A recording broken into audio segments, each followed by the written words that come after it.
You're listening to HowStreet.com radio, available online at TalkDigitalNetwork.com. Welcome to HowStreet.com radio, the online source for market opinions.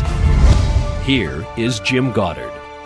My guest is David Smith, Senior Analyst for the Morgan Report, which you can find online at silver-investor.com. Welcome to the show, David. Good to be back, Jim. A lot of hanging heads about the price of gold right now. People are discouraged, and we have a lot of questions about that.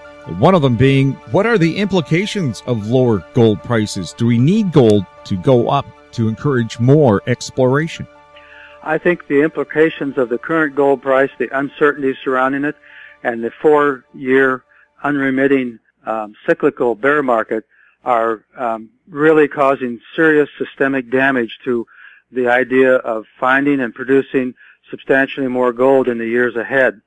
And if you look at, for example, the first 10 years of the bull market, starting around 2000, 2002, something like that, all of that march from gold at under $300 up to $1,900, and all the exploration work that went on, and how many major discoveries were actually made. Arguably one or two medium-sized ones, and potentially one major one, which was nationalized by the country where it was found in, and is not in any ways near moving toward production.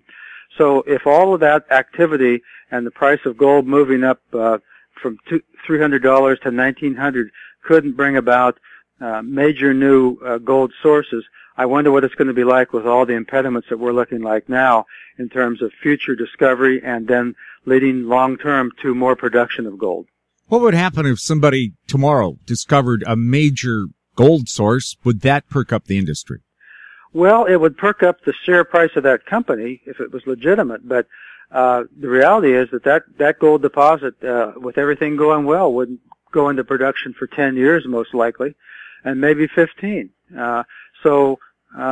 It's just, everything is so problematic. And the thing is with the companies, a gold mine is a wasting asset because when you're producing gold from it, it's a finite resource in that project, and at some point you're going to run out and have to close it down and refurbish the environment. And so the majors need to find new projects, which are usually supplied by the feeder streams of these little exploration companies, of which Canada historically has put in 60 or 70% of the global money that goes into exploration for gold, silver, and other projects like that. And these companies are just drying up and blowing away because of this severe intermediate-term bear market we've been seeing. And they don't have enough money to keep the lights on, most of them, let alone to go drill some holes and see what they can find. So I just think that it's going to be very difficult to replenish the coffers, the supply streams of the majors, and they're going to bid up what companies that are still out there that have projects that are close to production. When things really turn around and gold gets stronger on a more intermediate-term basis, I think you're going to see the companies that do have the goods are going to do very well in terms of their share price. And it wouldn't surprise me to see some of them get taken out instead of at 35%, which seems to be what often happens. And I saw this happen several times over the last 10 years where a gold or silver company project was acquired by another company. And usually the premium was about 35-40%.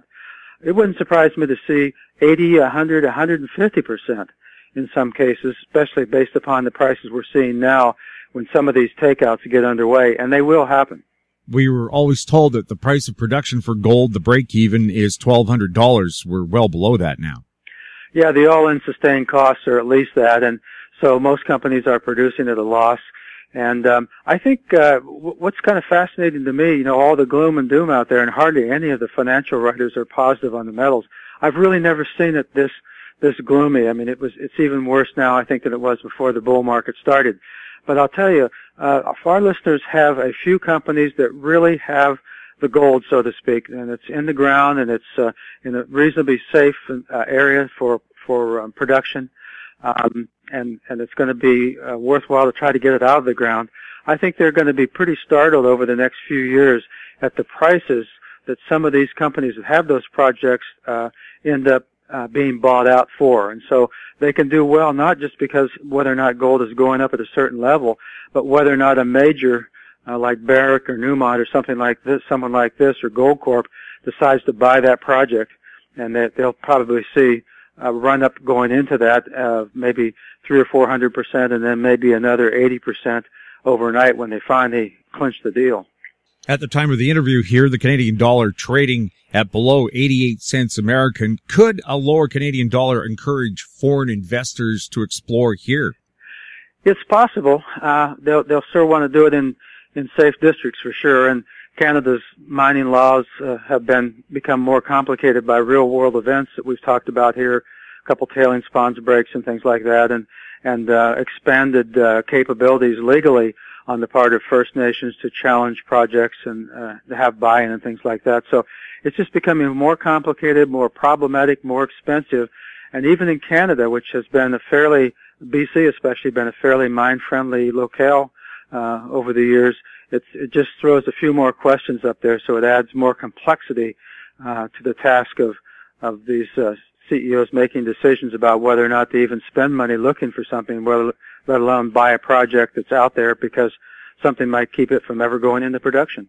And the Poly tailing pond blowout, that's discouraging people, I would think. Right, that's just one more example, and just a few weeks after that, there was a major spill in Mexico. So these things happen from time to time, and that they're part of a parcel of doing the mining business, and things are getting safer, but it only takes one or two high-profile events like this to really cast a pall over the entire process. It's too bad, but it is what it is.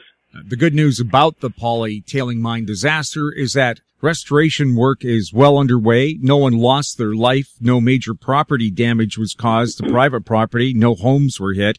And a lot of people are saying the work they're doing right now has been so good, it's now even getting hard to tell that there was a disaster there. So we do have remedies, it seems. Yeah, I hope that's the case, and I wish them the best, not only the producers so that they can stay in business, and hopefully they'll be a lot sharper about what they've done in the future than they have in the past, but also for the people in the area. And it could turn out to be a showcase restoration project. I'm not predicting that, but it could be, and if it is, that would be something where people could restore their faith in the viability of the mining process, because we do need it. Like David Morgan says, everything we use, and I mean everything in our daily lives, is either grown or mined, and that's just what it is, China perhaps is in talks with Barrick Gold to become a partner in their disaster-ridden Pascua Lama mining development on the Argentinian-Chilean border. Barrick said it would cost $3 billion to bring this thing online. It's now $8.5 billion, and they're not doing a thing. Is there any reality to China helping out there? I think there's a lot of reality from China's viewpoint. That's one of the more fascinating projects that I've ever kind of taken a look at. I was just looking today at some of the pictures of the resource identification work that they've done there. That, it looks like an open pit mine in one part, and they haven't even started drilling yet in terms of production, if they ever do. But it's a massive project. And the thing is, here's what I think, and I'm on this first part, I can pretty much substantiate it because it's out there in the news. We're talking this morning about China and Barrick having further talks about Pascua Lama. Down the line here, when I say a couple other things, these are simply my opinion, and I can't quantify them, and neither can anybody else. But here's what I think. I think China has got what I would call, in warfare, they call it full spectrum warfare, where all the different aspects of what you can do are brought to bear on a specific objective, whether it's an enemy, encampment, or taking over the country, or destroying their fleet, or whatever. And I think China is employing full spectrum warfare in the war on gold, or the war for gold for them. And they're acquiring an awful lot of gold that we can see on the radar screen coming in through Hong Kong, Shanghai, and Beijing. And, for example, they quantified last year, some of their own sources said that they brought in 2,200 tons of gold last year, which is a few hundred tons less than the world production. And so we know about that.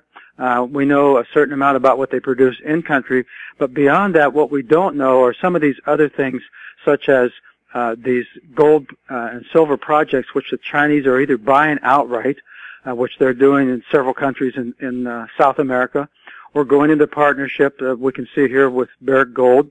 And the thing is, with Pascua Lama as an example, I believe the Chinese would be quite content to wait 25 years or 30 years to even have that thing producing if they had to, because they know that what's there, and they know that at some point there's going to be a breakthrough and they're going to be able to produce. And if they hang on long enough, they may own the whole darn thing if Barrick goes under or decides to sell it out. So for them to worry about spending a few extra $1 billion, which is a lot of money to most real-world companies, but when you have 2 or 3 trillion in U.S. reserve dollars that they've gotten through the loans that we've taken out through them, what's a few $1 billion on a project that would over time return tens of billions of dollars? And so I think that's going on much more broadly than people realize. I think they're acquiring projects all over the world, and they're not worried about whether they will come online in 5 or 10 years like we're talking about here. If it comes online in 30 or 40 or 50, they're just fine with that. And so, in addition, I also think, and I can't substantiate this at all, but to me it makes perfect sense. I think that there's an awful lot of gold buying going on by the Chinese that show up with suitcases full of money and buy gold from artisanal miners, basically illegal miners that are mining projects that they found that nobody else knows about, little projects, or going in on known projects and stealing the gold. In South Africa, that's estimated in some projects 20% of the gold mined is mined by illegals.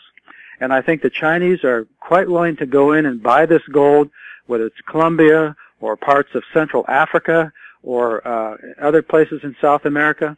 And I think that's all part of that tributary system of feeding gold into China. And I think, truth be known, the amount of gold that they either have or will have in the coming years is just going to be massive. And that doesn't even count all the gold projects of gold in the ground that they're buying. So I could foresee something happening down the line within the next 10, 15, 20 years, which is a long time for most of us. But the point being, I think you could see a situation where the Chinese control a very large, if not a majority, a very large amount of the viable gold projects in the world that they either had controlling interest in or owned outright. And that would be a fiat accompli of the tallest order in terms of gold. So all you people who are interested in buying gold, this is probably the right time to do it if China's going to hoard all of it. It is, and it's got to be something you have to really take the long view, and people get tired of hearing that, and I don't blame them because we've all been shell-shocked by what's going on. But the point is, it just may be that buying some of these companies now that are selling for pennies on the dollar and deciding, well, if they make money for me over the next few years while I'm an investor, then I hope so. But if not, doggone it, I'm going to give them to my kids. And it just may be that some of these companies, that are selling for 50 cents now or 10 cents or $1.10, it may be in 20 years that they're selling for $100. David, thanks a lot for chatting with us. You bet, Jim. It's been really enjoyable speaking with you today. My guest has been David Smith, Senior Analyst for the Morgan Report, which you can find online at silver-investor.com.